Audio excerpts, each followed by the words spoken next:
सभी भक्तजनों को मेरा प्रणाम।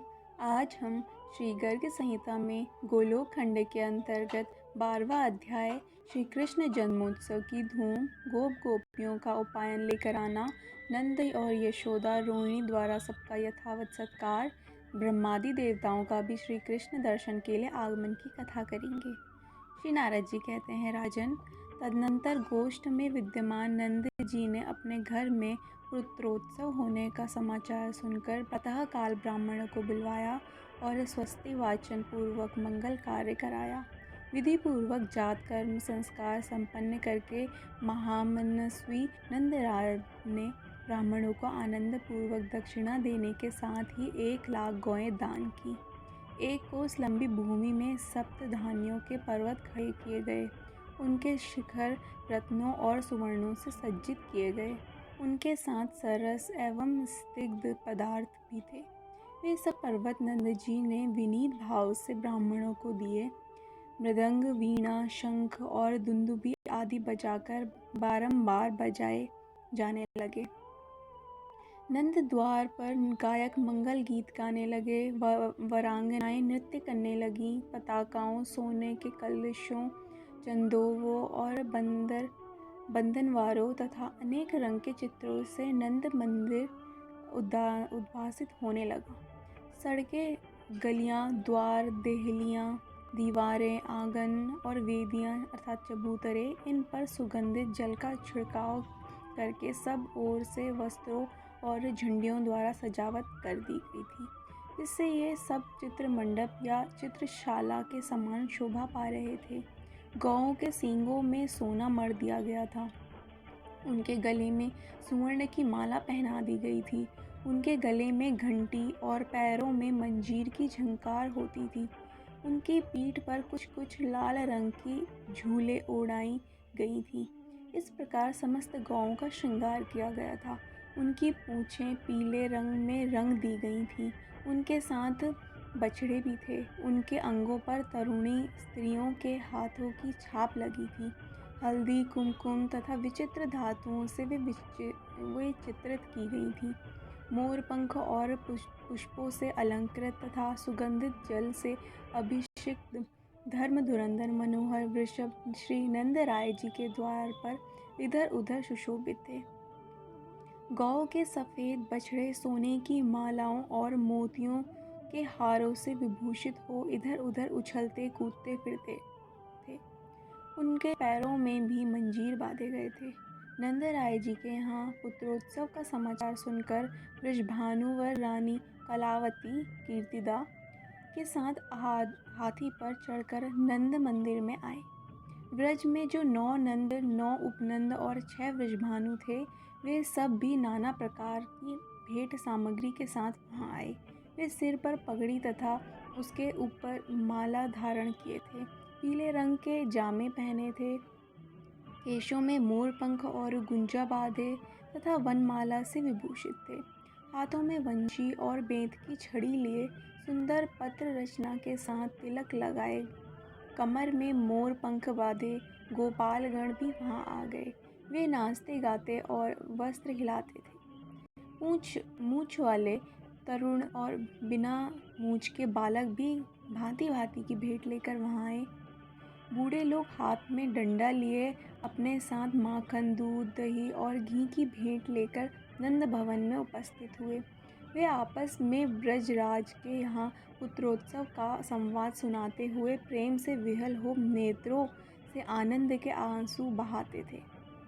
पुत्रोत्सव होने पर श्री नंद राय जी का आनंद चरम सीमा पर पहुँच गया था। उनके नेत्र हर्ष के आंसुओं से भरे हुए थे। उन्होंने अपने द्वार पर आए हुए समस्त गोपों का तिलक आदि के द्वारा विधिवत सत्कार किया।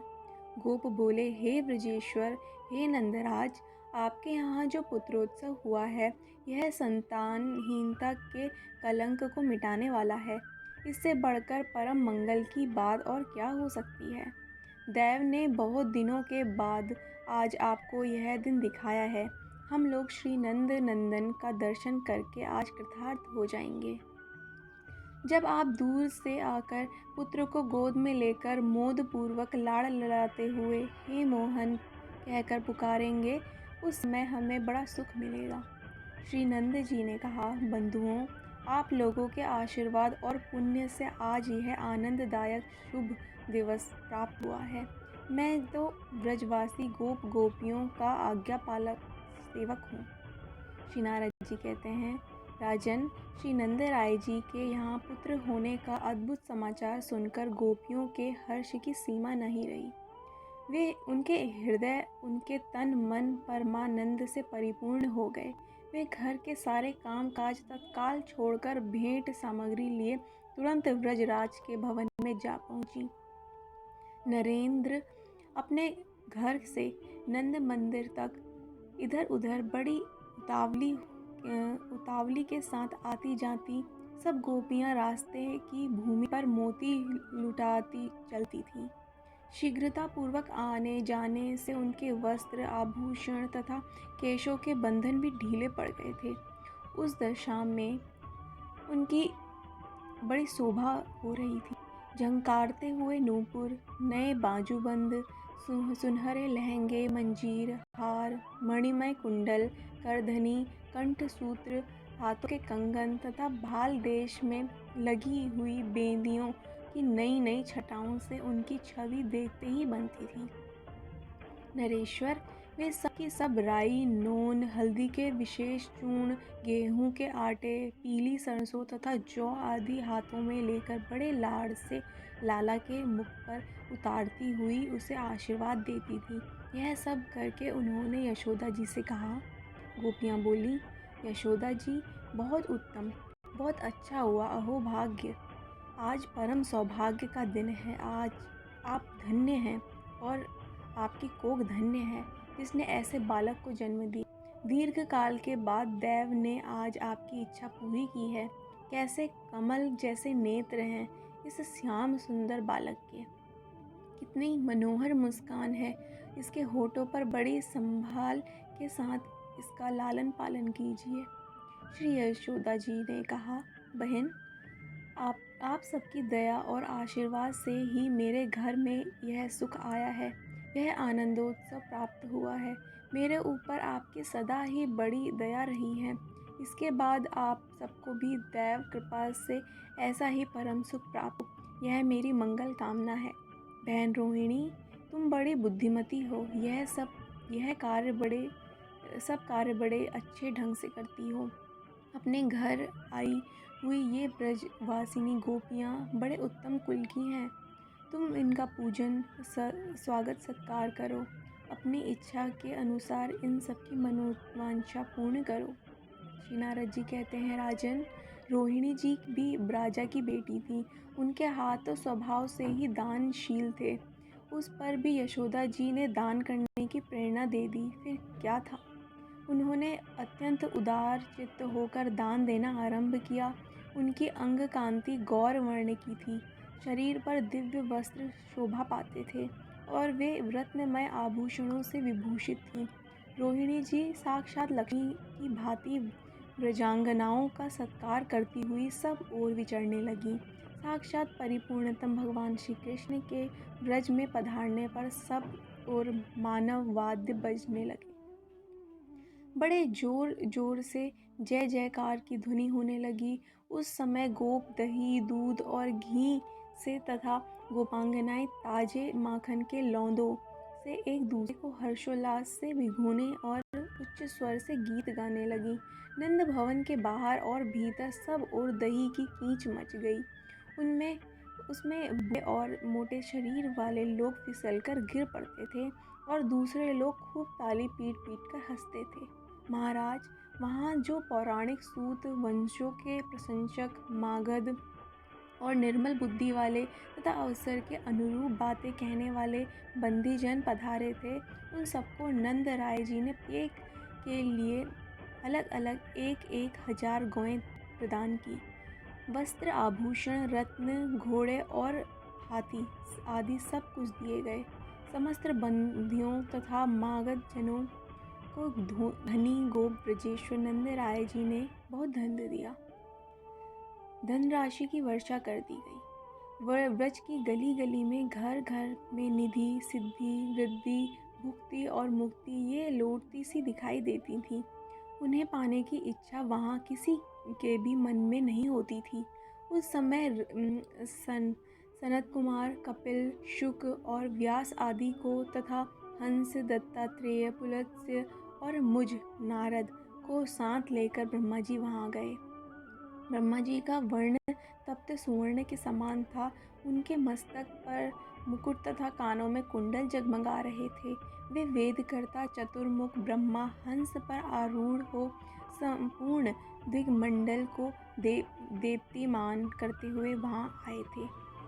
उनके पीछे भूतों से घिरे हुए वृषभारूढ़ महेश्वर पधारे।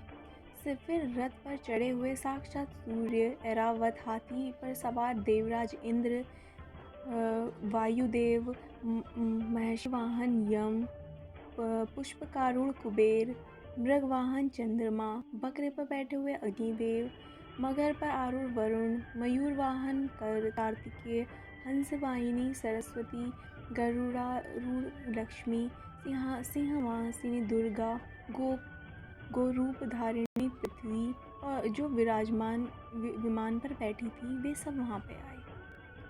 दिव्य कांति वाली मुख्य 16 मृतकाएं पालकी पर बैठकर आई थीं। खड्ग, चक्र तथा यष्टि धारण करने वाली सृष्टि देवी शिबिका पर सवार हो वहाँ पहुँची थी। मंगल देवता वानर पर और बुद्ध देवता भास नामक पक्षी पर चढ़कर वहाँ पधारे थे। काले मृग पर बैठे बृहस्पति, गवय पर चढ़े शुक्राचार्य, मगर पर आरूढ़ शनिदेव और ऊंट पर आरूढ़ सिंहिका कुमार राहु, ये सभी ग्रह जो करोड़ों बाल सूर्यों के समान तेजस्वी थे, नंद मंदिर में पधारे। वहाँ बड़ा कोलाहल सा मच गया था। वह नंद भवन झुंड झुंड गोपों और गोपियों से भरा हुआ था। देवता लोग वहाँ पहुंचकर क्षण भर रुके और फिर चले गए। बाल रूपधारी परिपूर्णतम परमात्मा साक्षात भगवान श्री कृष्ण को देखकर उन्हें मस्तक नवाकर देवताओं ने उस समय उनका उत्तम स्तवन किया। ब्रह्मा आदि सब देवता ऋषियों सहित वहाँ श्री कृष्ण का दर्शन करके प्रेम विहल और हर्ष विभोर होकर अपने अपने धाम को चले गए। इस प्रकार श्री गर्ग संहिता में गोलोक खंड के अंतर्गत नारद बहुलाश्व संवाद में श्री कृष्ण दर्शनार्थ ब्रह्मादि देवताओं का आगमन नामक 12वां अध्याय पूरा हुआ। जय जय श्री राधे कृष्ण।